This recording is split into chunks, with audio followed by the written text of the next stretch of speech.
People would ask me what I did for work, and I'd talk about the import-export stuff.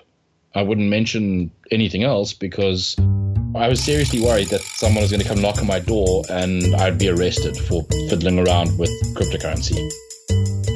Hello, welcome to episode 42 of the Bitcoin Game. I'm Rob Mitchell. Would you believe I spoke to Riccardo Spagni, also known as Monero's FluffyPony, for 3.5 hours? I doubt either of us intended to go on for nearly that long, but that's what happened. If you're curious to learn more about Monero, one of the top cryptocurrencies in terms of market cap, and its president, you'll enjoy this episode. Oh, I'm sorry, Riccardo's not the president. I mean the creator of Monero. No. Okay, the lead developer. Let's listen to this episode and find out a little bit more about Riccardo, who is in some way involved in Monero. Oh, and just one hint, when Riccardo says beta, he's saying beta in American. Riccardo. Hey, Rob. How are you? Not too bad in yourself. I'm great. It's funny to see what a sweet profile pic you have on your Skype. Oh, yeah, it's my wife and I on top of Table Mountain from a couple of years ago. It's just like almost over the top sweet. Is this for like talking to family or something? No, it's my background photo on my phone as well. I don't know. It's just like I thought it was very cool when we somebody took a friend of ours took the photo and it just came out really nicely. And I was like, oh, this is great. I'm gonna use this as my phone photo and whatever. It's nice. I'm just giving you a hard time a bit. I was surprised to see it. What were you expecting? Like a picture of a fluffy pony? I didn't have any expectations, but anyway. And excuse my familiarity with you. I feel, even though we've never spoken before, I feel like I know you somehow, but I don't know. Do you get that a lot? Yeah, I mean, I do. I get people that follow me on Twitter and then like think that Twitter is a representation, like an exact representation of me, which it is. But I mean, I'm also like very trolly on Twitter. There's a lot of stuff that I do on Twitter that I probably wouldn't do in real life. You seem like a regular guy. I mean, you come off just, like anybody down the street who's doing whatever for a living. I'm glad you think so. So I'm really curious about you. Like just to start off with, say, what were you doing as a teenager? What were your interests? Where'd you grow up? So I grew up in Johannesburg in South Africa. Sort of born and raised in South Africa, but I am fortunate enough to have European citizenship as well, ancestral. So that's kind of nice. And I don't know, I grew up I was like a computer nerd. I don't know how else to describe it, but I was a computer nerd in the 90s when it wasn't cool. Now it's apparently cool to be a computer nerd, or so I'm told. And it was, I guess like every nerd growing up, you hit this period in your life where you do want to be cool and you want to be accepted, and so you're constantly trying to figure out how you can be part of the cool crowd, and yet the undeniable truth is you are a nerd and you can't really escape that. And so at some point in time you gotta embrace it. So can you give some examples? Yeah, I mean, like my first job when I was in high school, my first job was I used to go and manage the computer center in my old primary school every Wednesday. And part of that was like installing Windows 95 on new computers, and which was super exciting. And getting the internet to work every time it went down, because we had one 56K modem and one machine that was able to connect to the internet. And I think the modem might have been a 33.6 at the time, not even a 56K. And just like, that. And then during the day when I was at school, I was part of the library team. And so you'd have like an assignment. And then during one of the breaks, one or two of the breaks in a week, you'd have to go and sit in the library, and kids would come in looking for books, and you have to help them find the book they're looking for or help them make copies or whatever. And yet, like, at the same time, like, I knew that people were joking about those kids sitting in the library during their break, I was one of those kids sitting in the library. So I was like, well, I'm getting ridiculed, and like I know I am. And there was this constant tug of war between the more nerdy you are, the more you got ridiculed. And at the same time, if I stopped being like that level of a nerd, then that wasn't great either, because then what's the point? It's sort of wasted potential. So in the end, I chose the wasted potential and and managed to just keep myself in the not entirely academic section of many of my classes. Like the girls who are like not that bright but super diligent, I would get the same marks as them, but I'd do no work. And that way I kept myself away from the sort of or I thought I was keeping myself away from association with those like really hardcore, studious, academic, nerdy types. Of course I wasn't. Everyone could see right through it, and they were like, oh, Riccardo's a nerd, he's just lazy. So it didn't really help anything. But, looking back at it is really interesting. At the time, obviously, I didn't think there was any dichotomy whatsoever, and thought that I was like completely succeeding at my intended goal. You seem very aware of it now, but you were deluding yourself? Oh, yeah. Oh, completely. I guess I have a tendency sometimes to do that even now. I sort of go oh, well, I'm doing terribly at this thing. I'm failing at it completely. And then next minute people are like, oh, you did a really good job with it. I'm like, really? Or the opposite. I'm like, oh, yes, I'm so good at this game. I'm going to play multiplayer online. And I get my butt handed to me. And I'm like, well, okay, it wasn't as good as I thought I was. As far as being harsh on yourself, I just figured I'd call up CoinMarketCap right now and see you're basically almost to the dollar tied for fourth place with Litecoin. So you must feel a little something good about that. I must say that there are a lot of people who say silly things like Riccardo is the creator, or FluffyPony is the creator of Monero, which is incorrect. FluffyPony is the main developer, which is incorrect. It's FluffyPony's project, which is incorrect. I'm just the loudest voice, I guess, in the pond. But Monero is the culmination of the hard work of over 200 contributors across the various projects, plus a very bright and vocal community. And it's nice to be appreciated, but at the same time, Monero is a beast in and of itself. And basically, like if I had to disappear today, Monero would still continue to make headway, just because of the strong group of contributors and the strong community that's gathered around it. Cool. Well, I definitely want to talk a lot about Monero, but before we get into that, I'd like to hear a little bit more of your story before Monero. What was your first job? What was your path kind of toward cryptocurrency? I've always been a developer, really. I mean, one of my earliest memories is my dad getting me a book, which had a whole bunch of games in it, in BASIC, for various platforms. So Apple II and the Commodore 64 and the ZX Spectrum and so on. And there would be like this, the game would be written in BASIC and it would appear on a page or two. And then there would be certain lines that you needed to modify for your system. And so you'd sit there and meticulously type it out, and then you'd have to go to the appendix to check which, lines you had to change. And those are memories that I have from, saving stuff onto cassette tapes using a tape recorder and loading it off that again.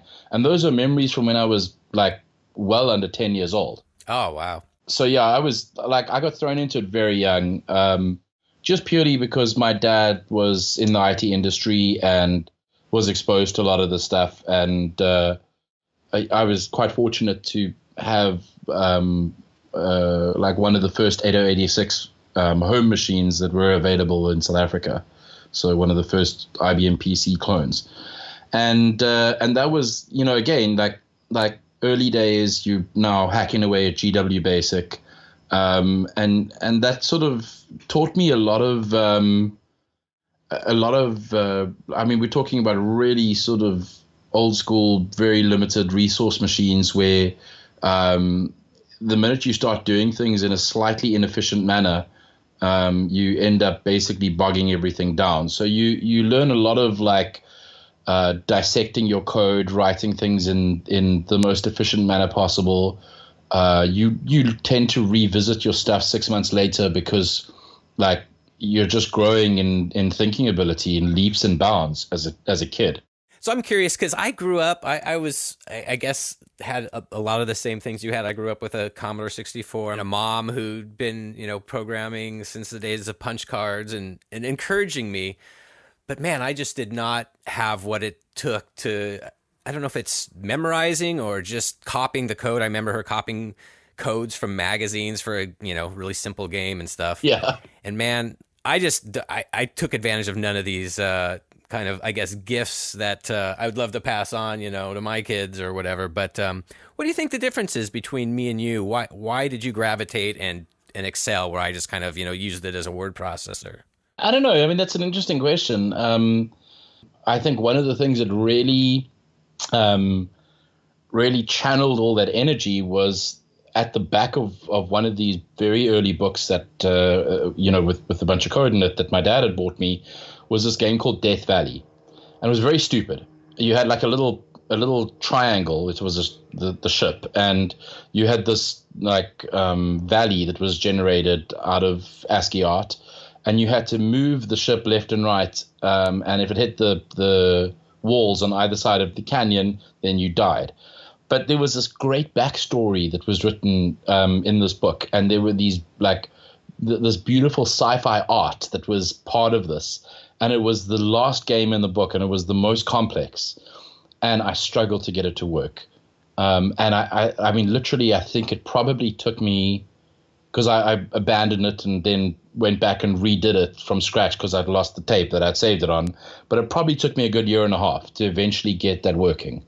And that sense of accomplishment when I finally got Death Valley working and I was able to fly the stupid ship up like left and right and not hit the thing and see the points go up, like that was amazing. Oh, you must have been ecstatic that first time. Oh, it felt like my arch nemesis. And then of course I wasn't satisfied because then I was like, well, I need to make this thing better because the graphics were terrible. And then I started looking at some of the other games that had used colors and figured out how to like add color to it and figured out how to change the icon of the ship and took my dad's, Peter Norton's assembly language programming book or IBM handbook, whatever it was, and like found the ASCII table and that to like figure out which, what characters I could use. And I think a lot of that like problem solving and borrowing from other bits of code and figuring out how things work at a very, very basic level, that taught me way more than today where you're like, well, I've got this question, I'll just punch it into Google. Oh, here's a Stack Exchange post that like just gives me the code that I can copy and paste. Well, okay, I've learned nothing. Sure. Hey, and what age were you when you were working on this ship game? Oh man, I probably completed Death Valley when I was like 8.5 or 9. I was very young and I was just like stupendously proud of what I'd accomplished, which really wasn't much. Man, well, it's pretty cool. I wonder just the reward you felt, it helped motivate you in the future. But you were going to talk about high school before I kind of took you back, I think. Even before that, like, I guess I must have been 12. And my dad was going overseas. And I decided that because my sister was like, no, she's going to write him a letter to say that he must enjoy his trip and he mustn't forget to bring her back a present. And I was like, that's a great idea. What an I mean, again, not having the sense of like what went into him buying us a present, just like dad goes overseas and he buys us Lego or buys me Lego. I need to get in on the action that my sister's like figured out. And so instead of writing him a letter, I like wrote him a program. It was like a little electronic card with a little beep beep ASCII music and whatever, or beep beep music and whatever. I can hardly remember really the details except that it was lots of flashing colors, and he had to like press enter to go through a bunch of pages to eventually get to the part where I thanked him in advance for buying me presents or whatever it was. That was probably the first actual program I wrote that I distributed to anyone. And I was like so proud of it, but there was no one I could show except my dad. And I was like, I put it on like I put it on 3 stiffy disks, one on each, a copy on each, just in case one of the stiffy disks didn't work. And I was like, yeah, you must only look at this in the plane. God, imagine if you had an internet to distribute your work on at that age. Oh, yeah, I probably would have written a whole bunch of things that were even more embarrassing than an electronic letter to my dad thanking him for the presents he's going to buy me. What's next in your life? So high school, I learned Turbo Pascal, and I start picking up a little bit of Unix. The Unix stuff was just by and by. I had a friend who worked for a company that had a bunch of Unix servers, and I'd go sit with him at work sometimes. School ended at 2, so I'd go chill with him at work sometimes in the afternoon, and he'd like show me all the cool stuff that they have, and we'd, hack away at computers and try and build them and clean them out and try build cooling systems and do all sorts of stupid things. At the time as well, I got heavily into IRC. We had an internet connection at home, again, dial-up, and I could only really use it in the evening where calls were like half price or whatever they were after 8 p.m. And so like most nights I'd sit on IRC for a few hours until I got shouted at and told to go to bed. And I discovered South African IRC communities on Delnet and FNet and, eventually later on QuakeNet. And then there were South African IRC servers that popped up, ZANet and a bunch of others, Blabber and so on. That's sort of heading more towards the early 2000s.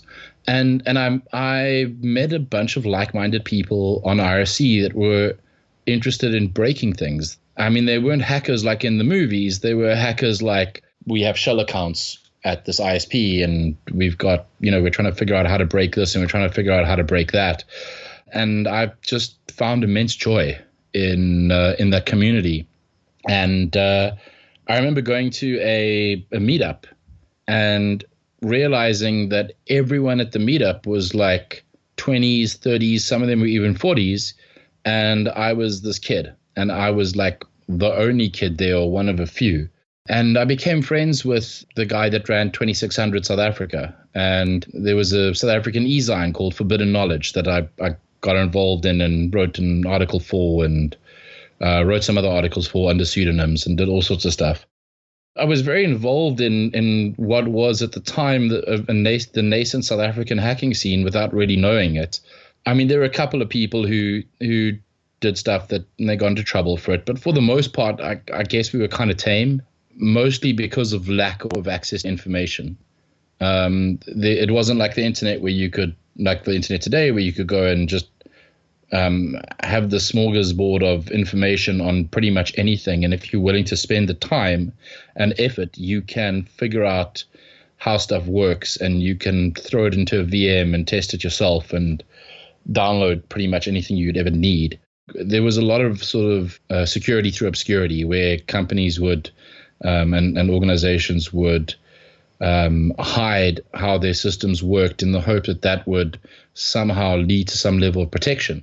That exposed me to a lot of very early cryptographic primitives, because you sort of start at a systems level, but then you're very quickly exposed to, we're playing with encryption, or we're playing with hashing, and how does this thing work?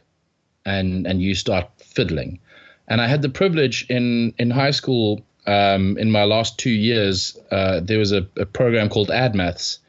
And AdMaths was basically, if you were doing higher grade maths, you got above a certain grade, then you could apply to do this for the last 2 years, for grade 11 and matric. And it was kind of like first year university maths. And we had a really, really gifted maths teacher, Mr. White, who like a lot of the sort of very fundamental things that I understand now about very basic things like variance come from early lessons that Mr. White taught in AdMaths in high school.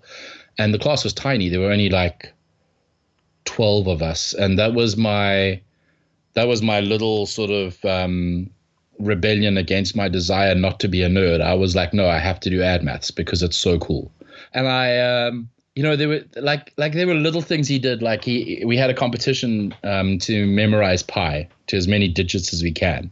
There's no value in it, I guess. At least no intrinsic value, but it again teaches you. Like I was sitting at home with printed out digits of pi, trying to memorize as many as I could for absolutely no reason except it was this competition that I was like, I just wanted to win just because. Did you? Yeah, I did. Do you remember how many digits? Yeah, I think it was 33. Do you think you could ramble those off right now? Sure, I'll go as far as I can. 3.141592653589793238462644338. I forget what comes after that. All right. Well, that was good. I know 3.14. That's about it. So yeah, that like a lot of that exposed me to stuff that that again, it's just a way of thinking. The being exposed to the BOFH and Hashhack community very early on taught me a way of thinking and taught me ways of looking at systems and looking at failure modes. A lot of people design systems with a view to how will the system work. And being involved in those communities early on taught me to design systems with a view to how will it break, which is it's super necessary for cryptocurrencies, and yet a lot of altcoin developers have no idea how to think adversarially. In their mind, everyone is trustworthy and everyone will basically act rationally, which is not the case. Sure. And I'd love to hold off on the crypto part until we're done with kind of like your history part, if you don't mind. What? Stay focused. Well, I do want to get into all that, but I don't want to hop back and forth too many times. I don't know if it makes a difference, but no, totally. So yeah, I mean, go on. I'm just really curious. Sure. I don't often get to ramble on about my childhood, so I'm not gonna say no. Support the show by buying a Bitcoin keychain at bkeychain.com.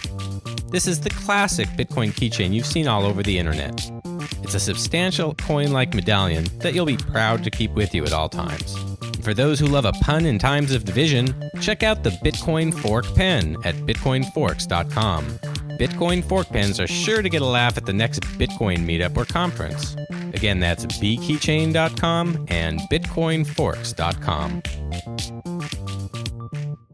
So one of my first jobs then after pretty much towards the end of high school, my first boss, Brent Hutchinson, who ran the computer center at my old primary school, and then subsequently went and did something else. And I just sort of tagged along with him for a few years in high school and had like a 1 or 2 day a week job. And then towards the end of high school, he put me in touch with somebody else who was looking for someone to come work with him on a sort of more regular basis, so several days a week in the afternoon after school. And he had a company that sold secondhand computers. So they'd buy like used computers from offices where a corporate would replace 30 or 40 machines. They'd buy those machines, clean them up, refurbish them, and sell them to individuals. I went to go work for this company and I like cut my teeth on hardware. I mean, I'd fiddled with hardware before, but I'd blown stuff up and, done stupid things like plug IDE drives in whilst the computer's running, because what's the worst that could happen except I get a shock. And so I sort of had this, at the time I had this respect for the electricity that flows inside the box. And I didn't really want to like fiddle with hardware too much, but now suddenly I was in a role that required it. I mean, I only worked there for like a year and a half or whatever it was until I was done with high school. But it was pretty, like, again, taught me a lot of stuff about failure modes and about cleaning cigarette butts out of computers and about building cooling systems with Peltiers because, there were always these leftover bits. What's a Peltier? It's basically a device where when you apply current to it, it transfers heat from one side to the other side. So one side will become really cold and the other side will become really hot. Okay. I had this vision of like, I'm just going to pile them on top of each other and then put a really big fat heatsink and, bring the temperature of my, what was it at the time? It was a Pentium 1, because I went from a 486 DX266 to a DX4100 to a Pentium 1. And I wanted to overclock my Pentium 1, but I needed a cooler to do this. And I had this idea for like a Peltier-based cooling system. Looking back on it, I don't know, it might have worked, but it was probably nonsensical. But like, I just sat and mucked around with it and learned how to use a soldering iron and broke a bunch of stuff and burnt my processor out eventually, which was a lesson in and of itself. And then after high school, I started studying, but couldn't really. My parents couldn't really afford for me to go to university full time. So I started studying through UNISA, which is the University of South Africa, and they offer a very, very excellent platform for remote study. Where again, at the time, it was all, there was very little done online. It was all like letters that were sent to you and projects that were sent to you that you then had to physically, like, you type out, print out, and then send back to them, and some professor had to mark. And so whilst I was doing the distance learning thing, I got my first proper job, which was as a developer. And initially started as a Delphi developer because that was kind of the gold standard at the time. Like, so this would have been 2001.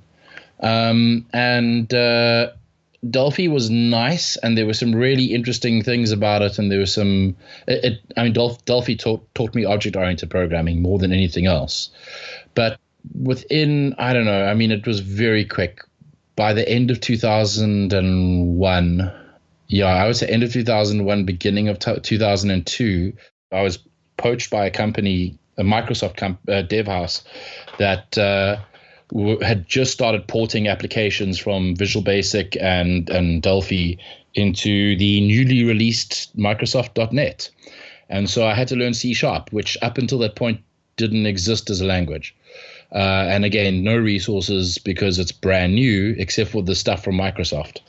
And at this point in time now, I'm learning C#, and a lot of my reference points are, well, this is how it works in C++, or this is how it works in C, and this is how it works in C#.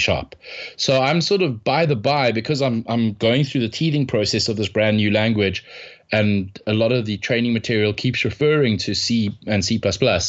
I'm learning C and C++ without even realizing it. And Microsoft have adopted like patterns and practices from C++ that, you learn it as a Microsoft pattern and practice, and then you go and discover 10 years later that actually it's this thing that people have been doing in C++ for like 10 years before C# even existed.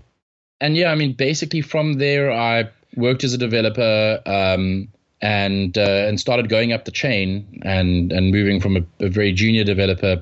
I hopped around between companies a bit as well, as one does, especially in the IT industry, because if you can move to another company for a better salary and a slightly bigger name tag or whatever it is, then you do.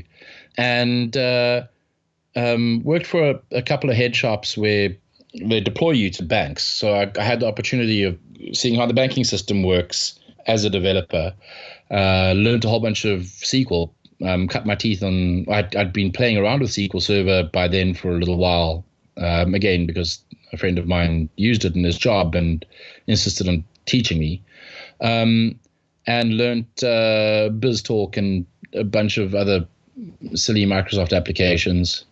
And at the time, like I was sort of developing developing on the Microsoft ecosystem, but I was constantly exposed to BSD as an operating system because I was still hanging around with a bunch of people from IRC who were the nascent South African hacking community, and a lot of them thought BSD was the best thing since sliced bread.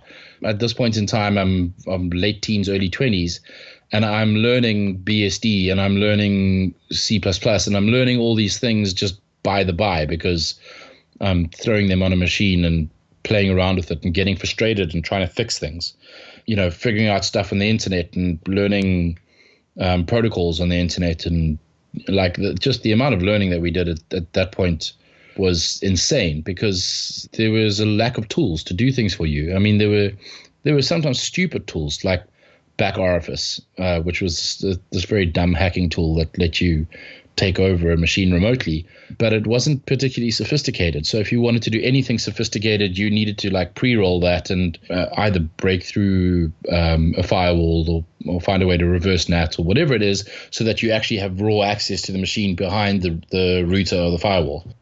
And just that sort of level of learning is second to none, because you're living and breathing stuff. You're living and breathing C# and Transact SQL and all this other jazz during the day, and you're coming home at night and you're like talking to people on IRC and like reading text documents that get sent to you and reading e-signs, and there's no YouTube and there's no like podcasts. You're just like reading and reading and reading and installing stuff on these machines that are lying around in pieces or lying in pieces in your cupboard and in your room. And you've got like 3 monitors on your desktop and these old clunky CRT monitors. And you've got this horrible slow network that you've set up just to like play with stuff. Living on 4 or 5 hours sleep because you've got to go to work in the morning, but you're up till whatever, 4 a.m. hacking away at stuff. It's definitely a learning experience. Oh, and at the same time, I'm trying to do my degree because that makes sense. It's a computer degree, I assume? Yes, yeah. I was doing a BCom Informatics and Logistics. I did the BCom, the informatics was obvious. The BCom wasn't obvious. The BCom was because I'd refused to do a comp sci degree, a BSc. I wanted to do a business degree because I'm bucking the trend of like, I'm not a nerd. I can do other stuff too. And then the logistics was just because I needed to choose a second major, and I was like, I don't even know what this is, so I'll just choose it. I've never heard those labels, the BCom. I'm trying to roll with you. So yeah, BSc is Bachelor of Science, BCom is Bachelor of Commerce. So it's basically a business degree, but the informatics stuff, it was the first year that they offered informatics, and it was it was a more of a business oriented computer science degree. So you weren't learning to write to program, and you did a bit of programming, but you weren't learning to write operating systems. You were learning to work with data. You were learning about data warehousing and databases and decision systems and decision-making systems and all sorts of stuff like that, which actually ended up being interesting. But at the beginning, I was like, well, what have I gotten myself into? Because one of the first things I had to do was get my CSDL, my computer something driver's license. It was the most ridiculous thing ever. It was all about Windows and Office. It was so simple, and people were failing it. And I was like, wow, how can anyone fail this? It's so trivial.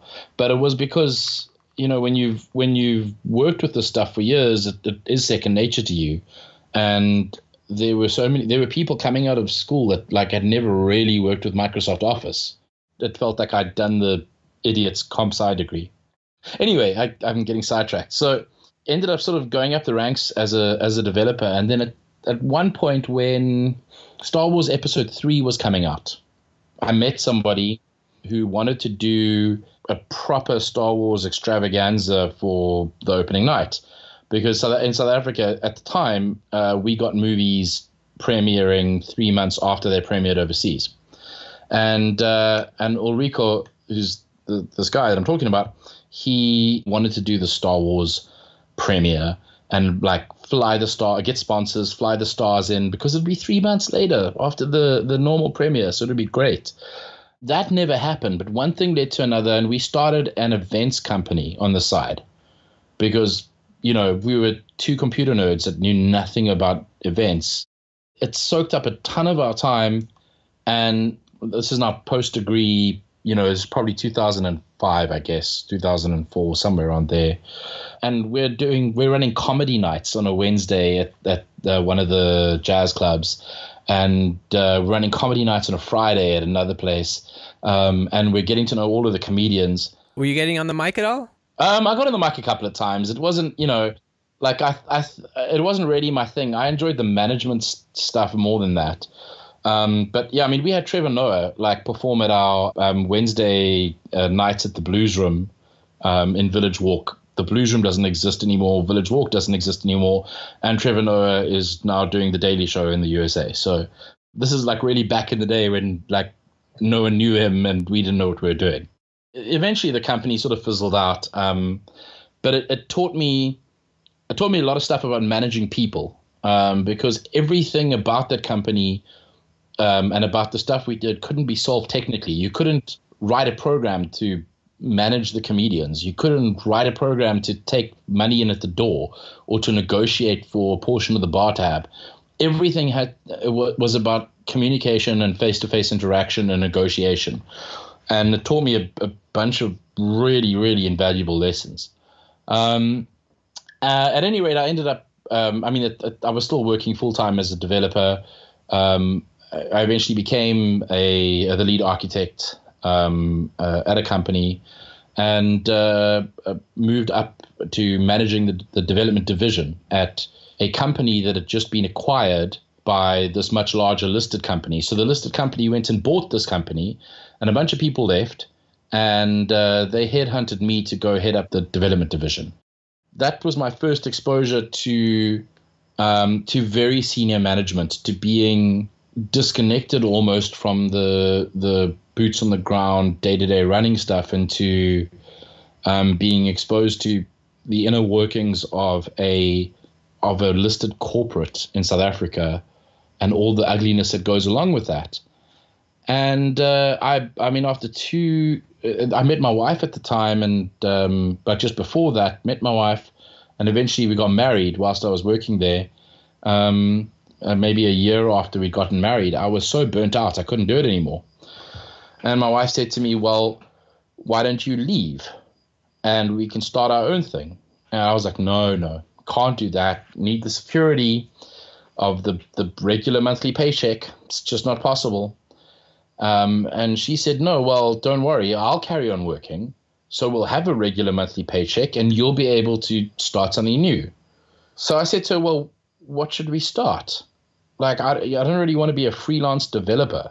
Not that I've really progressed much beyond that, although I guess upper management is beyond that. But I just didn't really want to sit and hack away at PHP for the rest of my life."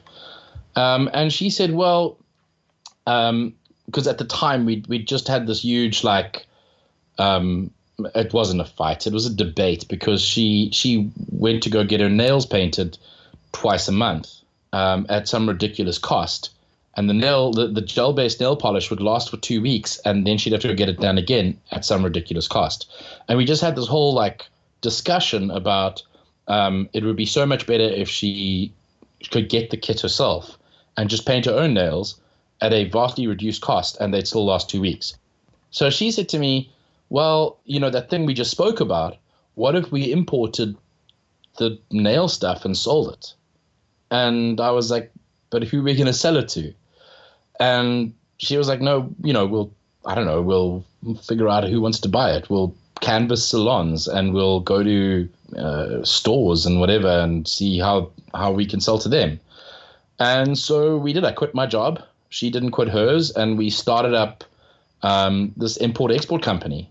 And it was something that we had no clue what we were doing. We went down all sorts of ridiculous roads. We spent money that we didn't have to. We saved money where we didn't need to. And we learned more about import-export, gel-based nail polish, knockoff bikinis, and slimming tools that don't work, because obviously this is me we're talking about. I'm not exactly the thinnest guy. Then anyone should ever in their right mind know. And we built the company up to a point where I was still, there was a whole bunch of stuff that I was doing that was development oriented. I mean, I was writing stock management systems because I couldn't find anything that like really fit the bill. And I was writing tools to pull reports from MySQL and doing stuff like that.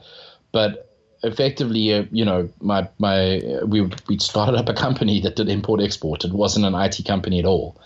and it became reasonably successful. And it afforded us the opportunity to move down the coast to this little coastal town, because my wife says I'm not allowed to call it a village, even though there are only 30,000 people and one traffic light in the whole of town. We moved to this little coastal town called Plettenberg Bay. That was now a few years back. I think 2011, beginning of 2012. And now at the time, I'd been playing around with this thing called Bitcoin, which I'd read a Slashdot article, and some of my friends, because I ran a meetup in Cape Town called 0x Coffee. And there were people at 0x Coffee that would talk about Bitcoin, and I sort of got very interested in it. And so we moved down the coast, and the idea was the company is running itself. We don't need to live in Cape Town where the company is, because we have a manager who we've given a portion of the company to, and he runs the day-to-day operations. So we only need to go in once a month, and even that we can do over the telephone to have meetings. There's very little that we need to do on a day-to-day basis. So what we're going to do is take advantage of this. I'm early 30s. My wife's late 20s. Well, obviously she's early 20s. I would never reveal her real age. And we're moving down the coast to semi-retire. Is your wife in the room? She's not. Otherwise, I'd probably get a smack. I thought you just got an evil glance or something, and that was the No. change. Okay. And the idea was we're going to semi-retire. I'm going to focus on new projects, because right now our entire income stream and revenue stream is based in South Africa. So I'm going to focus on new projects that allow us to build revenue overseas. And at this point in time, I'd been playing with mining Bitcoin and buying a bunch of Bitcoin overseas, because I sort of viewed it as a way to move money in and out the country without needing to deal with all of the regulation, or at least without having to wait for regulatory hurdles to get jumped over. I could just move money and then sort out the regulation at the end of the year in tax season. And she was going to focus on the nail stuff. When we started it, we launched an online store, and the online store never really did tons of traction. And now we suddenly had free time and money. And so she wanted to rebrand the online store and do some proper advertising for it, and start taking proper photos because she hired some staff here and so on, and start coming up with ways to improve that as a part of the business, and not just sort of selling to distributors and to companies, but to start really focusing on selling to end users in that part of the business. And I was going to focus on this Bitcoin thing and see how can we make money from the Bitcoin thing, or how can we at least use Bitcoin to make money from people overseas. We moved down here to semi-retire, and at the beginning we worked no, we're only working the equivalent of 3 hours a day. That's it.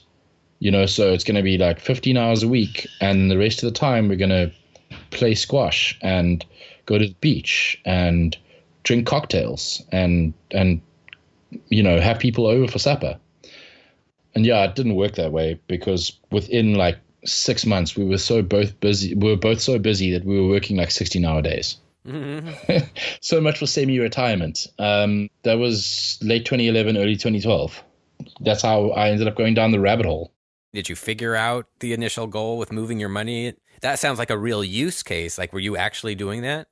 I guess as a lot of people do. I had this idea that mining could somehow be super profitable, not realizing that South Africa's electricity costs are not too cheap. But I went down that road and eventually spent a bunch of money on Butterfly Labs equipment that I never got. Or no, I think I did get some of it, but there's still stuff that there are ASICs I've bought that I've never received. What can you do?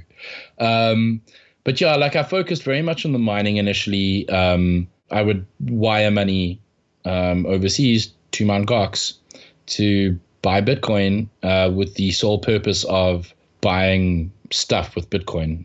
One of the earliest things I bought was access to a closed source miner that was faster than any of the open source miners that were out there. I mean, that's something that still happens now in the altcoin space all the time, but that was happening early on in Bitcoin as well. Closed source miner, you're talking about hardware or software? Software. So, people would take the open source miner, they would figure out a bunch of ways to improve it. Because again, this was early days where GPU mining was like very much in its infancy. And people would figure out ways to improve it, and they couldn't release the source code if they wanted to make money from it. Sure. So they would use it themselves, obviously, but they would also then, there'd be these like hush-hush discussions on IRC where it'd be like, there's like a 30% speed up if you use this miner. And like you can buy it from this guy for like a mere 50 Bitcoin. It's just one block, I mean, it's 50 Bitcoin. What's 50 Bitcoin between friends? Did it make economic sense for them to sell this when they're weakening their own mining position, or how does that work? Yeah, I mean, they could easily sell it to like whatever. Let's call it 20, 30 people. And let's say you're selling it at 100 Bitcoin a pop. I mean, you're effectively getting a good 50 to 60 blocks worth of mining reward. And you're getting that up front. So whether a bunch of other people figure this out at the same time, and because other people will figure it out. But whether a bunch of other people figure it out at the same time, or someone leaks your binaries, or someone just goes and sells them on, because that happened too. They'd sell them on to other people. Right. You wouldn't care because you'd already made more from selling that miner than you will if you like mine on your own equipment. A lot of the guys hacking away at this stuff didn't have access to massive GPU farms. This was sort of a much safer way of making money than trying to find a partner that had a GPU farm that they could work with. Okay, so this is all solo mining? No, this is pool mining. I know there were pools that existed already. Like this is sort of around the time where Litecoin comes onto the scene, because Litecoin was end of 2011. But before Litecoin, and I guess this is something that a lot of newcomers don't really know. Litecoin wasn't really the first cryptocurrency to use script as a hashing algorithm. There was Tenebricks, and then Tenebricks was basically a massive scam, and that's like a discussion for another time. But Tenebricks like tanked very, very shortly after it launched because of it being a massive scam, and somebody went and relaunched it as Fairbricks. And Fairbricks was like the fair relaunch of Tenebricks, but Fairbricks never really took off. And then Litecoin, like those two, begat Litecoin, and Litecoin took off just because it was like Fairbricks, but not with a stupid name. I mean, a lot of the sort of dodginess at the time had to do with, there's no GPU miner for Tenebricks, and yet the difficulty on the network is high enough that there has to be a GPU miner. And everyone looked at Artforce, and Artforce went, well, no, I don't have a GPU miner, I promise. And there was a lot of like dodginess like that. Coupled with that, we were a little bit concerned with how libertarian some of the stuff was going, and we didn't really want to be involved in projects where the main thrust was to overthrow governments, because we felt like that would lead to trouble and to a tension where at that point in time no one really knew if cryptocurrencies would have longevity. So there was a lot of like, not just myself but other people as well, we were bouncing around between pseudonyms, and we were very careful not to let people know that we were involved with cryptocurrency on any level. People would ask me what I did for work, and I'd be like, I'd talk about the import-export stuff. I wouldn't mention anything else because I was seriously worried that someone was going to come knock on my door and I'd be arrested for fiddling around with cryptocurrency. Mm-hmm.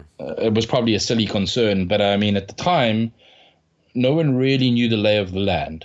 So being a Tor developer, like around the time Silk Road launches, you're sort of going, well, Tor only really seems to be used for malicious stuff. What do we do?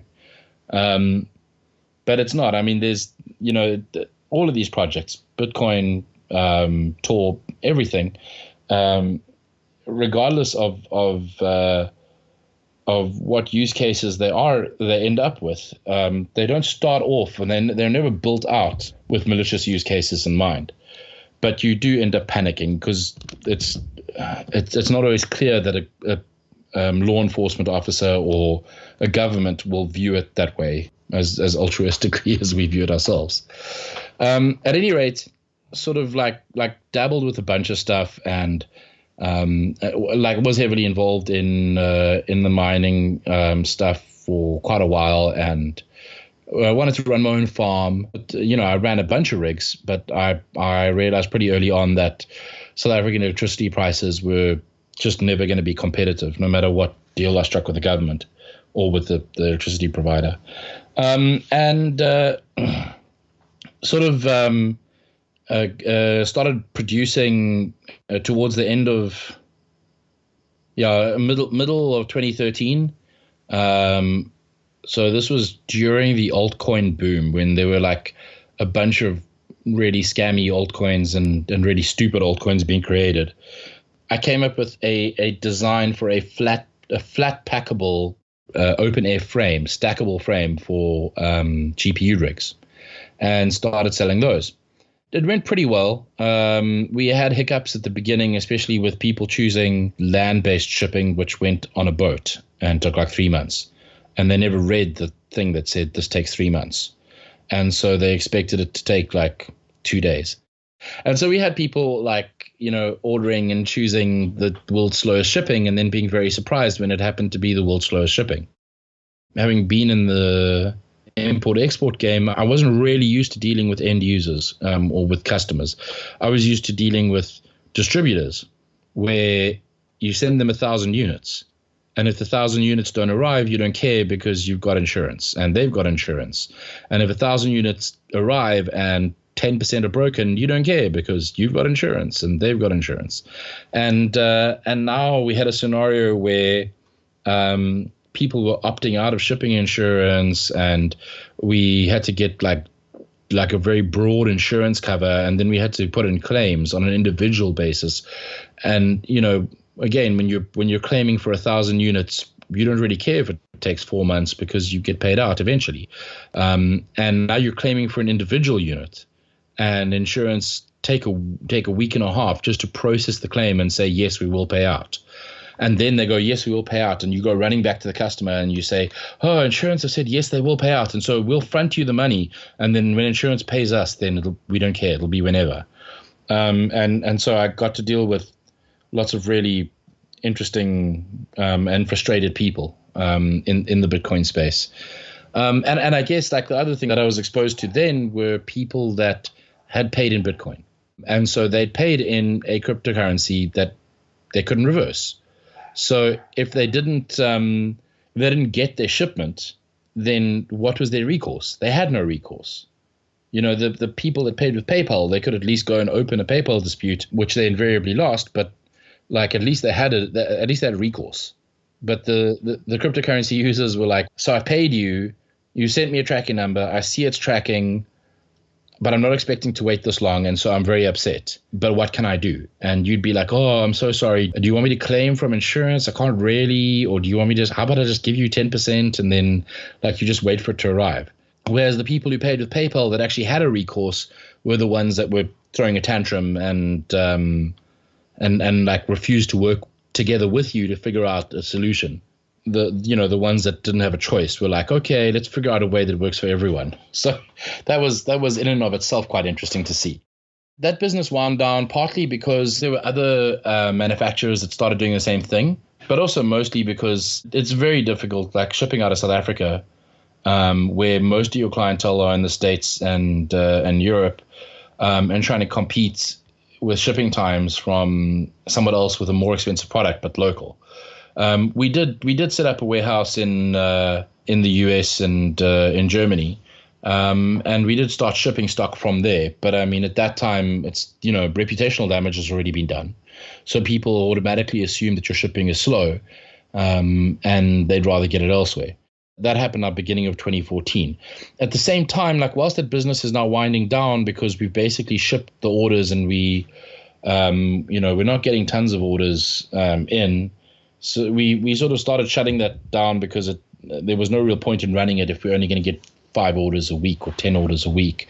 And we started, there was a mining farm that asked us to do a rack-mounted design for their rack-mounted GPUs. So we designed that, and they made us sign they signed an exclusivity agreement with us where they're our only customer. That business is somewhat dormant. But one of the things that it got me interested in was it got me exposed to a lot of altcoiners, where I had really not been very interested in altcoins up until that point. And it got me exposed to a lot of the difficulties within altcoin communities where they want their altcoin to be broadly accepted, but it's quite difficult. And it's largely pointless now, especially with companies like Shapeshift. Where's the value? Anyone who holds Wafflecoin can still use it to pay on a site that accepts Bitcoin. There's almost no point now in because of the simple rails between things in even caring about it. But at the time, a feather in the cap of any altcoin is to be added onto some sort of payment system so that merchants can start accepting it. It got me very interested in the disconnect between merchants who even now still go, well, we're willing to accept Bitcoin and maybe something else, and altcoiners in the midst of a pump and dump who are going, oh, I need to use my Wafflecoin to pay everywhere, whilst it's still worth money.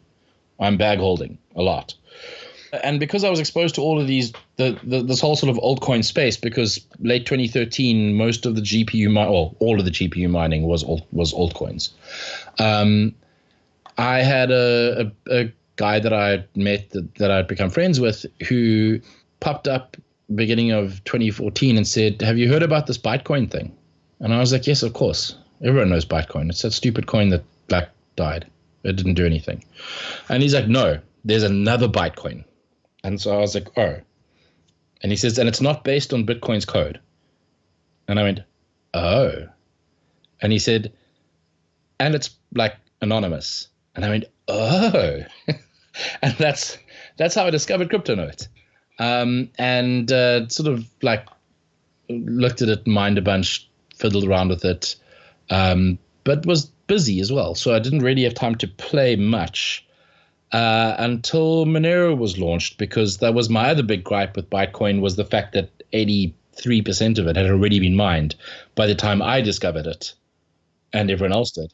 And that's like, talk about a pre-mine. It puts everything else to shame. It puts Dash to shame. So when this guy on Bitcoin Talk, Thankful for Today, did a fair relaunch of it called BitMonero, I was like, cool, here's a fair relaunch. This is great. This is, it's the technology that I'm interested in, but without the 83% scammy pre-mine.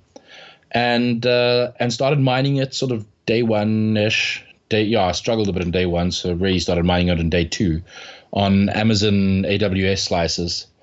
I knew this thing's going to hit an exchange, and when it hits an exchange, it's going to spike, and I'm going to be able to offload like all the stuff that I'm mining. So I'm just like mining as much as I can with a view to dumping it. At the same time, I'm getting sucked into the technology because I'm struggling with stupid things. I'm trying to automate my mining slices, and so now I'm trying to figure out this RPC stuff. It isn't documented anywhere, and I'm trying to go through the code, which has got no comments in it at all. And I'm struggling with like this, and I'm struggling with that. I'm trying to compile it here, and I'm trying to eke out a little bit of performance there. And I'm doing all this stuff, and I'm slowly getting sucked into the technology whilst wanting to just like dump it on the first exchange where it lists, because they always spike when they hit an exchange. So this goes on for a little while. We discover that there's a flaw in the hashing code that is not accidental. We fix that and make the stuff faster. When you say it's not accidental, who is benefiting? So when Bitcoin was announced on the scene, and it was like, oh, look, here's Bitcoin. We've just accidentally discovered it, as the sock puppet account said. There was this 83% that had been mined, but the excuse for it was, oh no, it's existed since 2012, since 2012, but it existed only on the dark web. And so that's why you haven't heard about it. Everyone uses it on the dark web. There are many sites that accept Bitcoin on the dark web. And of course, everyone on Bitcoin Talk is going, what? No, they aren't. I've never heard of this thing. But they doubled down on it. And they were like, well, of course it is. Look, You can look at the dates on the Block Explorer and see that they go back to 2012. Clearly, this must have been used on the dark web.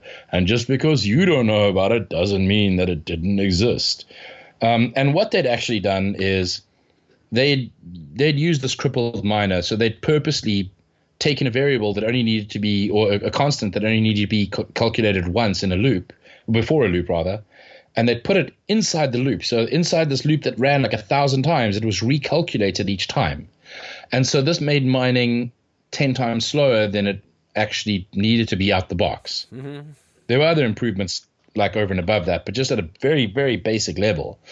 And because they had this, because there was this miner that was purposely crippled, for want of a better word, they were able to generate 2 years worth of blockchain history very quickly by a combination of false timestamps and running the system clock at double the speed, and also this much faster miner. So in their mind, what they thought was anyone who opens it and then looks at the hash rate, the hash rate that you can compute from the difficulty, will go, oh, there must have been thousands of people mining this over 2 years. Clearly, the hash rate chart shows that. When meanwhile, what the hash rate chart showed was that they had like 10 machines mining it, just with a much faster miner. And so no one really bought into the scam, but that was very cleverly engineered. Probably one of the best altcoin scams that I have seen in terms of engineering brilliance ever. And you discovered this extra calculation in the loop? Just to back up a second, at the time, what's happening is Thankful for Today is being a gigantic douche nozzle. He's insisting on stuff like Monero needs to be merge mined with Bitcoin. The community's pushing back. There's eventually this vote that happens where all the miners vote based on a version number in the block, a miner version. He makes the default yes. We freak out. He changes the default to abstain. Eventually the votes are tallied and they're clearly no, but he insists on just doing it anyway. So there's this massive falling out where the community realizes this guy is a gigantic douche nozzle. He's never going to listen to us as a community. So we should fork it away. And myself and 6 others fork the project away from him. We changed it from Monero to just Monero, because Monero is actually kind of a stupid name, because Monero in Esperanto means coin. So literally the name of it was Bitcoin in Esperanto.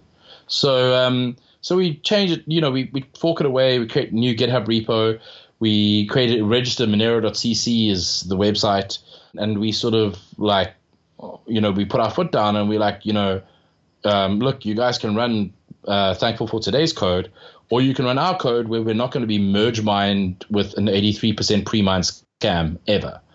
And so the community follows us. When was this? This was 3-4 weeks after launch. It was very, very early on. But the date is? It was launched on the 18th of April. We registered Monero.cc on the 23rd. David registered it as a sort of like information portal. And that became the main Monero website within a couple of weeks after that, when Thankful for Today just ended up basically rejecting the community and deciding that he was going to do his own thing. Was he ever known as a real person, or did you know who he was? No, he's subsequently disappeared and hasn't logged into Bitcoin Talk since the end of 2014. No one knew who he was, but we're fairly confident that he was just one of the Bitcoin shills or one of the Bitcoin scammers dressed up as another account. So, not even anyone particularly interesting, just sort of one of the scammers trying to have an additional coin that they can earn money from. At any rate, so this whole thing sort of blows up, and now we've got myself and 6 other people who, well, we don't know each other. We know each other kind of by because we've seen, we recognize the names from Bitcoin Talk, but we're not friends. We've never worked together. We have no idea if the people that we're with are, or that we've forked this thing with, are scammers. Now we're all sharing passwords for the Monero Bitcoin Talk account that we've just created and for the GitHub. the GitHub user, and we at this point in time, we honestly have no idea if the other 6 people in the room, so to speak, are scammers or thieves or idiots or brilliant wizards. We have no idea. So we're being very delicate around each other and making sure we don't irritate each other because we don't know each other's personalities. We have no idea what will, what'll make someone rage quit or like delete the GitHub account or whatever. So we're just very tenderly walking around each other and trying not to call each other idiots when we say something idiotic. At the same time, we have no idea what what to do with this altcoin that we've just adopted without really wanting or intending to. And it's kind of like, I've used this analogy before. It's like a baby being put on your doorstep and someone rings the bell and runs away, and you open the door and you're like, oh dear. And now you want to go hand this baby in to child protection services, but at the same time, you know that it'll probably get like bad parents, and that's bad. So you're like, well, okay, so like we can raise it because at least we know we won't do a terrible job, or we'll do a slightly better job than the next person. And we don't really want to see this child get raised by parents who are scammers, even though we might be scammers ourselves and we just don't know it yet. And so what we'll do is we'll just raise it because we hope that we can do a slightly better job. And so now we have this altcoin, and it's C++ and some C, which is great, but it's not Bitcoin's code, which we're familiar with at least. We don't really know what we're doing, and some of us are developers and some of us aren't, and some of us have some familiarity with cryptocurrency and cryptography and some of us don't. And we really honestly have not a single clue what it is like to run an altcoin. The code has almost no comments. There are parts of the code that are shocking, that need to be like refactored and understood. Like just trying to get to grips with it is painful enough. And then there's, the fact that there are massive concepts in this, like ring signatures, which we are largely unfamiliar with, and we need to understand. So there's this like mad scrabble for trying to prove to the community that we are much better than Thankful for Today, and we understand the community and we're listening to them, and please don't like kick us out the tribe and go with somebody else, because we think we can do a good job. But also we're not a team of 7 developers, so we need to like build a community. And there's no GUI, and the community's already asking saying that we need a GUI, and there's no pool software, so we need to write mining pool software or find someone to write it. And we don't even have a logo. We don't have a website. We don't have a forum. We honestly have no idea what we're doing. And so we're fumbling around in the dark, and we eventually we start to get things together a little bit by the time July 2014 rolls around. Things are starting to come together, but okay, cool. We find these 2 Polish guys who somebody writes pool software. We get a logo. We find these 2 Polish guys who are willing to help us design the GUI. Somebody writes a couple of people start writing GUIs, and even release GUIs, like third-party GUIs. But like the main core one, we find these 2 Polish guys. They start. We make wireframes. We start producing the elements, and they actually start writing the GUI code with me.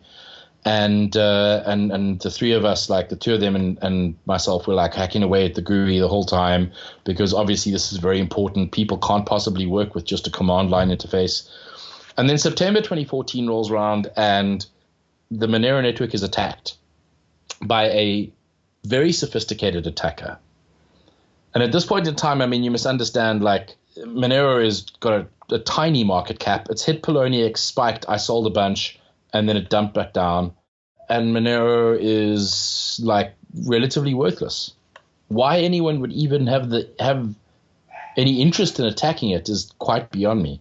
But these attackers find a bug in a piece of C code, and in order to exploit it and fork the network, they need to create a block with more than 512 transactions. And because Monero's got this dynamic block size, they have to spam the blockchain until the block size is big enough for them to do this. So we see this like spam attack come in, and we raise the fee. We get all the miners to raise the fee, and they just keep going. They sort of double down. How does that work? How do you get all the miners to change the fee? Well, there's like 3 mining pools at the time. I mean, like it's really not difficult. You like you send a message to one on Bitcoin Talk, the other one's on IRC, and the third one you email. There we go. And they all believe that there's a threat, and they can see the spam attack happening, and they're like, "Well, cool. I mean, they're getting mining fees, which is nice." Yeah. but they there's obviously a systemic risk, because our first thought is, oh, someone's spamming the blockchain to make it grow really big. And if they do this, then it's going to look bad for Monero, because Monero is going to end up with like a gig a week, and just because someone's spamming the blockchain for relatively cheap, and we can't do that. What was the cost of the attack, do you think? The fees at the time were really low, and Monero was worthless. So, at the beginning, not very expensive. Once we increased the fee, it became more expensive for them. They probably spent a couple of $1,000s at least in fees, just building up to the attack. Mm-hmm. And there was a great deal of sophistication, because they had to release like multiple blocks across the network, all with an incorrect, or with a hash that was calculated on transactions number 513 and 514 that could not be validated. So this ends up being a gigantic mess, and the network forks. The network aligns itself towards a single chain, as in any good proof of work cryptocurrency. And it does it within about 30 minutes. But the lesson for us as the Monero core team and as contributors, because by that stage we had a bunch of contributors that had drawn to Monero just by, just because. And the lesson for us was that we are working with a piece of technology that we actually, like the inner workings of which we haven't really gone through. We're working with code that we're assuming is good, but we haven't really gone through it. There's a lack of comments. There's a lack of really anything, and of rigor. And yet, instead of focusing on that, you know what we're doing? We're working on a GUI. People don't need a GUI. They need a cryptocurrency that can't be forked at a whim. They need a cryptocurrency that is going to protect and defend their money, because what's the point of a flashy, beautiful GUI with one that's made from fantastic wireframes and beautiful elements if your money can get like stolen, or your ability to use the service can be denied by an attacker? That's like not an acceptable scenario. So we stop all work on the GUI. We completely halt it, because the Polish guys were not interested in doing it if like I wasn't going to work with them, and there wasn't the possibility of them raising money later on, because we'd already spoken about a crowdfunding system at that stage. We start talking to the contributors that are around, and we start saying to them, like, this is what we need to do. I go out and sort of start actively looking for people who are contributing to open source projects and who know C, because we're mostly C++ developers. And I find someone who is interested in contributing and who is willing to go and look at a lot of the low level C stuff and comment it. I mean, this bug was in a piece of C code, not in a piece of C++. So, slowly we start like getting through this stuff, refactoring, adding comments. One of the other big problems at the time was there was the Monero blockchain. When you started up the Monero daemon that connects to the network, it would load the entire blockchain into memory. Now the blockchain is starting to hit like on disk, and in its sort of unpacked state, it's starting to hit like a good 8 gigs. And that means that if you don't have 8 gigs of memory, you can't use Monero. So we're starting to really hit the edge of usability, even disregarding the fact that we don't have a GUI. Even for command line users, we're starting to really make it difficult. We have no 32-bit Windows version, so it's basically like the only way you can use it now towards the end of 2014 is command line interface 64-bit only, and that's the end of that. So we're really now going back to basics and going back to like, let's figure out how everything works. Let's get a handle on this code base. Let's polish it up. Let's clean out the ugly bits, and let's really get to a point where this thing can be used and can have features added to it, instead of just slapping lipstick on a pig and hoping for something to come of that. We go down this road and we start attracting more contributors because it is like the ultimate nerd project. You come along and you're like, well, but the Bitcoin ecosystem has got so many projects I can contribute to, and it's so mature. And here's this other thing which is broken. Like, I don't know how else to describe it. It's almost a year old, and you need 8 gigs of RAM to run it. So that's not really acceptable. And people start pitching up to like hack away at it. And, we make a couple of other good decisions by accident. We decide to use LMDB as the database. And Howard Chu, who is a very well-known developer and person in the open source space, he's one of the people behind OpenLDAP. He is the creator of LMDB. So I find him on IRC, and I'm like, hi, I work on a cryptocurrency called Monero, and we want to use LMDB. And he's like, oh, that's cool. And I'm like, so can I bug you, when we have questions? And he's like, okay.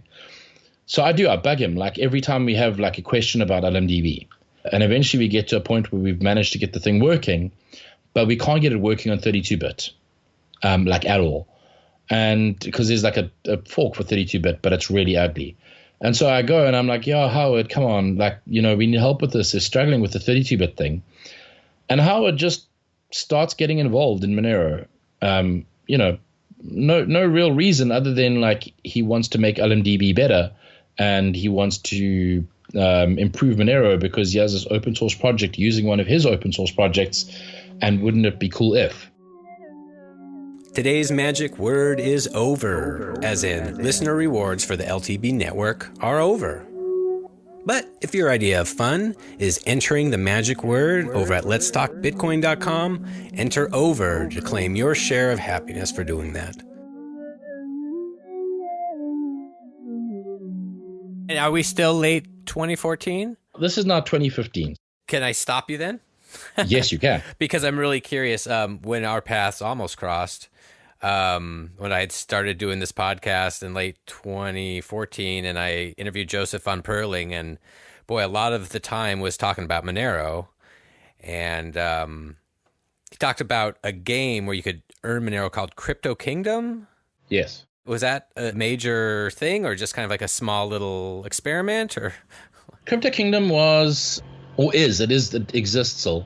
Restore, who is quite well known in this space, he had this vision for a game with a real life economy, not real life like in real life, but an economy that modeled real life, and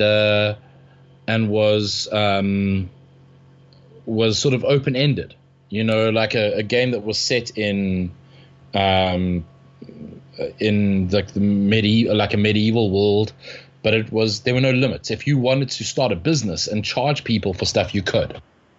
And you wanted to start an insurance company, you could. You could basically do whatever you wanted within this world, and you had absolute economic freedom.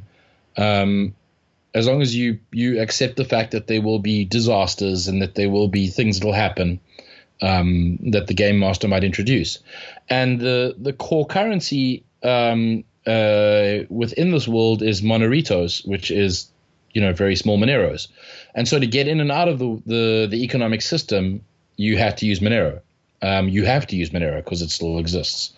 And it started off as a game that was played like with spreadsheets and a thread in Bitcoin Talk. So like Google Docs spreadsheets and Bitcoin Talk.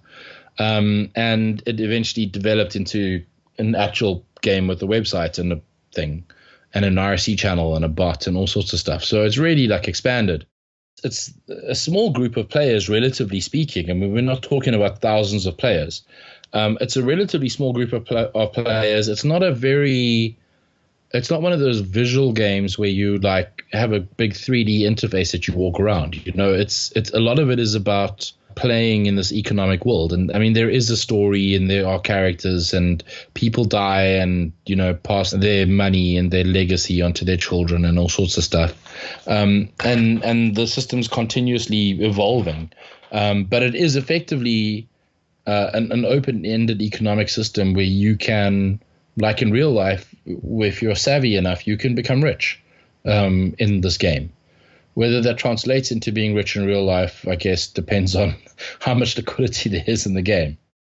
It was a big component, a big way to draw people in who were interested in that, interested in economics and in ways that that stuff like this would work. Regardless of all the way the game dynamics would work, regardless of the currency, the internal currency. So that's still going, that's still working, and it's. Like anyone who's interested in stuff like this, I definitely encourage you to check out Crypto Kingdom. There's a website and there's a Bitcoin talk thread. It's cryptokingdom.me, cryptokingdom.me. I'm hesitant to say it's a lot of fun because there's obviously a steep learning curve. But once you're in that and you're past the learning curve, it doesn't even require that much effort. You can build your own little empire with relatively little time spent, and I think it's been good because typically when an altcoin decides, or when somebody in an altcoin decides that they want to add to the ecosystem, they'll, I don't know, create a gambling website or do something stupid like that. It adds to the ecosystem, but only within reason. Crypto Kingdom has been and is something that adds an element to the ecosystem that I haven't really seen in any other altcoin. Dare I say it, I haven't even seen anything like Crypto Kingdom for Bitcoin. And it's not a flashy thing. It's about the game dynamics and about the economy more than anything else, which is, I guess, atypical of a lot of Monero projects. Less flash and more substance. Flash and prettiness can come later. Just make it work and then make it work well. Okay. And at the same time, right after interviewing Joseph, who I'd met before that at meetups and stuff here in Los Angeles, he said, "Oh, there's this guy in town you got to interview. His name's FluffyPony, and he has this, currency called, or crypto, whatever, called Monero." And because we just talked about it, I wasn't really wanting to get another Monero interview going so quickly. But I was honestly a little nervous, kind of like, what is this subversive dude? Sounds kind of scary. So when I finally saw who you were, it was not what I pictured. I also, by and large, at the beginning, thought that, my work in Monero is probably going to get me thrown in prison or something. And hey, it probably still will. Who knows?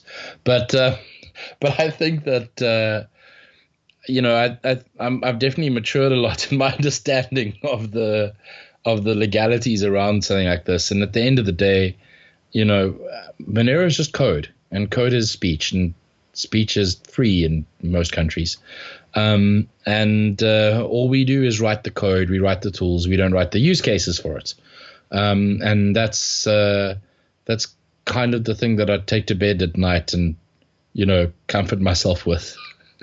Gotcha. So I threw you off track a bit. You would just work with, and I already forgot the protocol that you got the guy to actually help you with. So yeah, we sort of throughout 2015, a lot of the focus was on the nitty gritties, on getting Monero, going back to that whole thing of make it work and then make it work well. The focus in 2015 was definitely how do we make it work, and there were so many. There were so many things that that we really needed to focus on. Little bits and pieces, things that we not even little bits and pieces, large things that we needed to focus on. And one of the big things was this blockchain database and getting it out of memory and getting it into a format that could actually be run on computers all over the world. I mean, the amount of effort that went into it was really, really just stupendous. And a lot of it initially was done by a guy called Thomas Winget. And Thomas spent a lot of time just sort of building out a very broad, open class to access the blockchain in general, and then doing implementations for LMDB and also for Berkeley DB. The other thing was, of course, the fact that you couldn't run Monero in the background. You had to run it in the foreground. We had to bring 32-bit support back, and there was a whole bunch of other stuff that we needed to do. And that was just in terms of sort of actual development. In terms of improving Monero's privacy, there was work ongoing with that as well. We have a bunch of researchers that hack away at Monero from a research perspective, and they're called the Monero Research Lab. And the Monero Research Lab were also trying to figure out ways to improve Monero's privacy, see where the holes were, how we could improve it. Because now we're fixing the code to make it more stable. But what good is stable code if Monero doesn't achieve its intended goal, which is to be private? And so there was they made recommendations for ways to improve and fix a whole bunch of issues with the CryptoNote protocol. They also created and developed and invented a new cryptographic scheme called RingCT, which is based on confidential transactions, and these were all pushed out during the course of 2015 from an academic perspective. We still have to take it and actually implement it, and then go through the rigmarole of hard forking and all that, which we eventually did. So 2015 was really the knuckle down, make it work part of Monero's history. 2016 was where we started to go back into things like the GUI.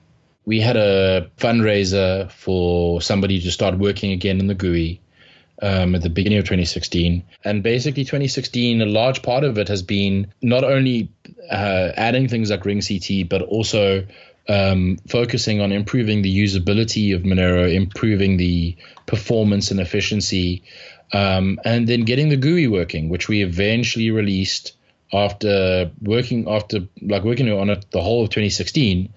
Initially just part-time, but then some more contributors started clustering around it and working on it. Towards the end of the year, we eventually managed to get it out in beta form towards the end of 2016. So that's kind of where we're at, and by and large, despite all the effort that's gone into it, despite it'll be 3 years in April, despite 3 years of work and effort and improvement, Monero is still a very young project.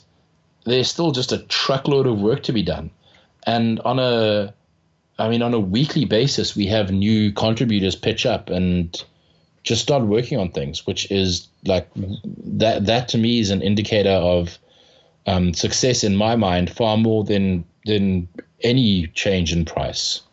People actually want to work on it. And the increase in transactions, is an indicator that people actually want to use it, which is really special to me. And I guess one of the goals that myself and the rest of the core team have always had. So I'm sure price isn't the thing you focus on, but what happened in, I guess, August, September last year that explains the big pump in the price? For the longest time, I've been telling people don't buy Monero. Don't buy Monero unless you have a use for it. And there's a very valid reason for that, because buying Monero is not the same as buying shares in a company. You buy some Monero, you don't pay my salary. In fact, you don't pay anything at all. You're just doing it to enrich yourself. And yet, when people do buy it because they have a use, because they have a reason to use Monero, not only do they help Monero by contributing to the anonymity set because they're transacting with it, but they also increase the demand for Monero because there's actual utility. So something that happened towards the end of or the middle-ish of 2016, so August, September, was there was interest from the fabled dark web, which was supposed to be our origin story, but is now the destination, not the beginning. And an email provider called Sigint kind of started the whole thing, and they set up a Monero node on Tor. If you visit the website for the Monero node, they have this scathing write-up where they basically destroy Zcash and Dash as being privacy projects that they would never even look at because they don't actually offer any privacy, any real-world privacy, and they also have other concerns like Zcash's centralization and the fact that you're trusting a very small group of people.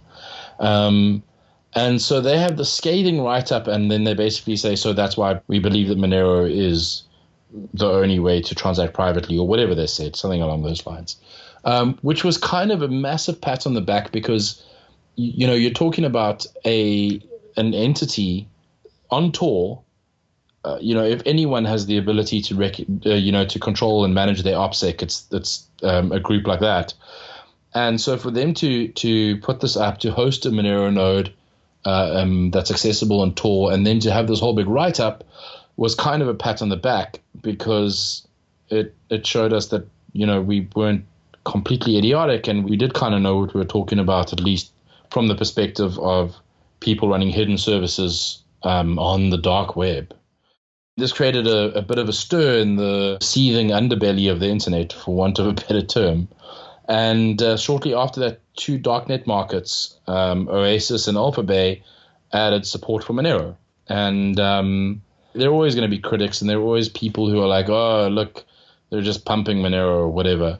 But at the end of the day, it, again, was a bit of a pat on the back because it was recognition of the work that we'd been doing to enhance Monero's privacy, which is the very reason for Monero's existence after all. Oasis ended up exit scamming shortly thereafter, and who knows, maybe Alphabay exit scams or whatever. But the fact of the matter is, in spite of all of that, there's been an increase in real-world use of Monero. I mean, it's everything we've ever hoped to achieve. And now we're seeing people use it. We're seeing a pickup in purchases on Alphabay, or that's what they told Carl Torpy in a Bitcoin magazine article. And we're seeing an increase in transactions with Monero, which it appears to be more driven by actual usage than by speculation. So I guess, like all things considered, it's pretty much exactly what we wanted to achieve. How accessible is using Monero to do things privately? How much of a tech-savvy person do you have to be? What do you need to know? Download the GUI and run it, and that's all you need to do. There's literally, the GUI is so easy to use. We have a second beta of the GUI coming soon. The first beta was still a little rough around the edges. The second beta improves that. I wouldn't say it is if it's friendly to the point where I would recommend new users who are unfamiliar with crypto start using it. But definitely anyone who's used a Bitcoin wallet before will immediately they'll understand some of the concepts. The concepts they don't understand, they can go and ask about or Google or check the Monero Stack Exchange. But it really is, like, from a wallet perspective, relatively simple to use, and that's all you need. You download the GUI and off you go. Gotcha. Now I'm going to expose my lack of knowledge about dealing with dark markets, but you'd still need to use Tor to access the sites if you're going to buy something? Yeah, if you wanted to buy something on a dark market, sure, you need to use Tor to access the website. The thing with Monero is that it's not like you're forced to use it on dark markets because that's the only place you can. And I'm sorry to put you in that box. No, that's completely fine. A lot of people, like Peter Todd, for example, uses Monero to protect the privacy of his Bitcoin transactions. So he uses services like Shapeshift and XMR.2 in particular, and he takes a small portion of his Bitcoin, turns it into Monero, and then he holds it in Monero. And then when he needs to pay for something, he uses XMR.2 to pay from Monero to Bitcoin. You don't need an account and you don't need anything. It's just this website that you visit and off you go. Tell me that. xmr.to. And that's it. You go to xmr.to and it asks you for the destination Bitcoin address that you want to pay and the amount. And you punch that in and it says, okay, here's the Monero address and the Monero amount you need to send. And you send it and off it goes. It does its thing. So it's and there's no need for an account and there's no need for anything. It's quick, easy, and it protects your privacy because that's sort of their focus is on the single channel from Monero into Bitcoin, continuously protecting end user privacy. Is that like matching up orders somehow, or how is it working? They pre-convert, so they'll hit Poloniex or whatever. They'll convert Monero into a bunch of Bitcoin, and they'll store the Bitcoin. Ah, okay. When you use them, you send the Monero to them, and they'll go make a payment. So they make a little percentage on that or something? Yeah. They have a small fee. It's slightly smaller than Shapeshift, so it's useful if you are going that one way. But that's literally the only route that they offer. They don't offer anything else. But it is useful for Bitcoin users who want to use Monero. Like they don't want to hold Monero. They don't care about Monero's price. What they do care about is having a little bit of Monero. So that when it's time to make a Bitcoin payment, they can use that. And then they can go and refill their Monero pool at their discretion whenever they want. So someone would see you sending Bitcoin to them, but then have no clue what's happening next, I guess. Exactly. If law enforcement had to go back to XMR.2 and say, who did this? They would say, well, we don't know. We can't tell where it came from or what their address is or anything. You need to be doing something to obfuscate your IP address or something, I guess, to be really safe? Or? Yeah, I mean, if you really wanted to, but again, like XMR.2 have been pretty good with, like they don't store logs, access logs or anything like that. Obviously, I mean, it's as with anything, like somebody can promise they don't store access logs and then meanwhile they do. So yeah, like the recommendation always is if you need to go down that road, then take steps to protect your identity, whether it is using a Tor or a VPN service or whatever you choose to use. At least like have one level of disconnect. It's pretty unlikely that even with rudimentary OPSEC, you'd end up getting some sort of link back, because it's the connection between your IP address and the transaction is so vague, so you visited the website. Okay. And then what? Got it. Yeah. No, that makes sense. It's not a strong connection. Like, well, we know it came from this address and your IP address is the first address to broadcast it. So therefore. Do you feel like talking about controversial views? I'm happy to talk about controversial views. Wait, I got to grab a glass of water because otherwise my voice is going to die. Give me half a second. Yeah.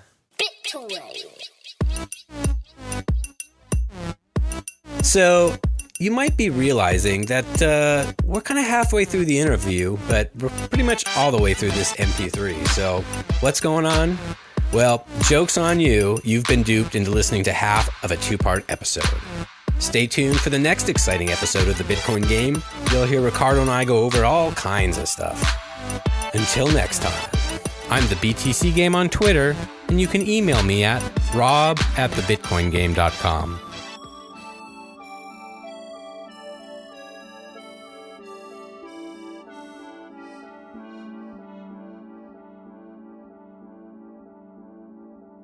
It cost. I mean, it would have. I need to sort of go back and look at the number of transactions it needed to create.